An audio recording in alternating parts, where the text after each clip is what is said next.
ஆடம்பரம் என்பது ஆடும் பம்பரம் போன்றது.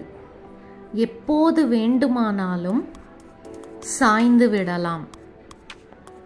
மகிழ்ச்சியை விட மறதிதான் தேவைப்படுகிறது நிம்மதியாக வாழ்வதற்கு.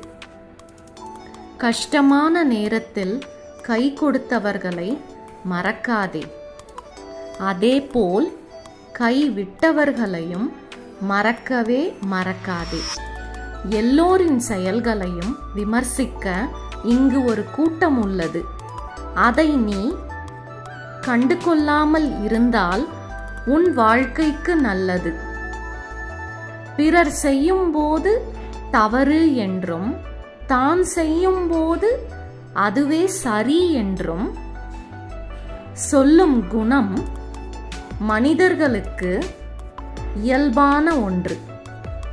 பிறர் நன்றாக இருக்க வேண்டும், வாழ வேண்டும் என்று நினைப்பது கூட ஒரு வகையில் உதவிதான். நீ சாப்பிடும் உணவை பொறுத்தே உன் குணமும் அமையும். மற்றவர்களுக்கு தீமை விளைவிக்கும் போது நினைவில் கொள், உனக்கான நாளைய துன்பத்தை இன்றே நீ விதைத்துக் கொண்டிருக்கிறாய். Thank you for watching.